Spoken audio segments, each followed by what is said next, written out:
Switch is a very powerful function in Excel.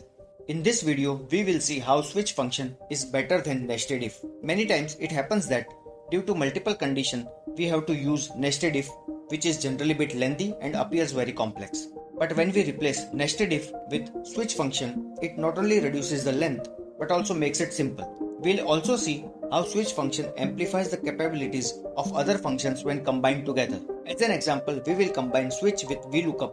So stay tuned.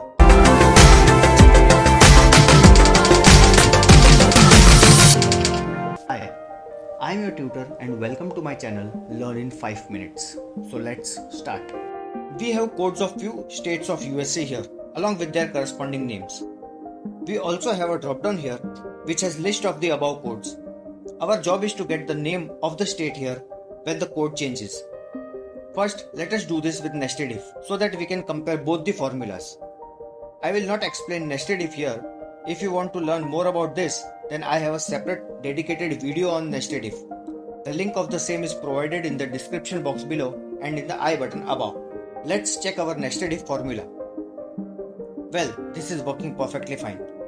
Now let us move this nested if formula so that we can write switch formula here. Equal to switch open parenthesis. First argument is expression.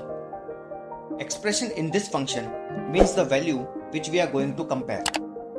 So our expression is CA in cell A9. This expression is to be compared with first value which is A2. And if this matches, then our result should be B2. Next value is A3 and result B3. Similarly, we will feed all our values and results.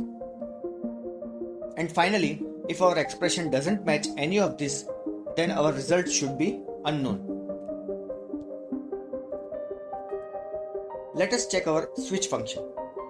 Even this is working perfectly fine.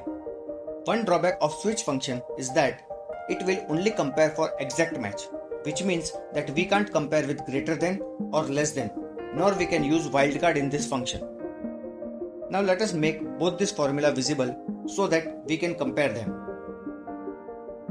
Although both these formulas return the same result, but nested if is not only lengthy, but multiple parentheses makes it even more complex. On the other hand, switch function is relatively shorter and neater. Now let us see how we can combine switch function with Vlookup function. We have sales sheet of each state which contains monthly sales.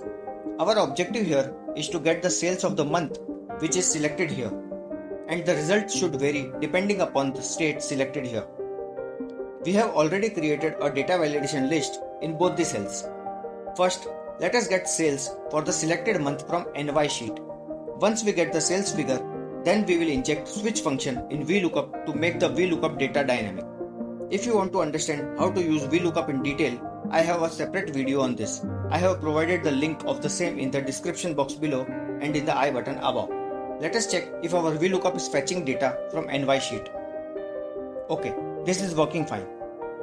Now let us get the sheet name with the help of switch function. In the state column, we have name of the state, but our sheet names are with state codes. So we will get the state code from the state name with switch function like we did earlier, which was other way around.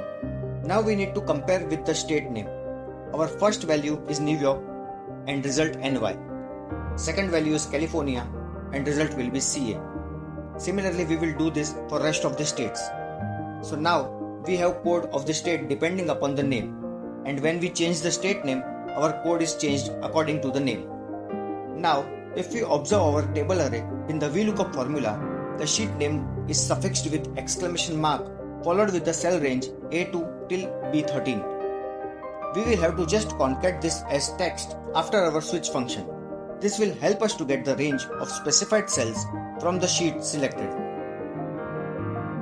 So now, when we change the state name, we can see that the cell range is displayed as text instead of the actual cells. This is because the result of our formula gives us text. If we want to get the actual range of cells, then we need to wrap our switch function in indirect function. The indirect function returns the reference specified by a text string. So now you can see that the cell range is displayed here. When we change the state name, the content is picked from the respective sheet and displayed here. Finally, we will replace this formula with the table array in Vlookup formula. So now when we change the state name, the formula refers to the respective sheet, and when we change the month, it picks up the amount besides that month in the selected sheet and displays as the result. So I hope you got a hang on how to use switch function. In case if you have any query on this, please write it in the comment box below and I will try to answer them. So that's all in this video. If you found this video useful, please like and share with your friends. And if you have not subscribed to this channel, do it right now and press the bell icon besides the subscribe button so that you don't miss on any new videos that I upload. Thanks for watching.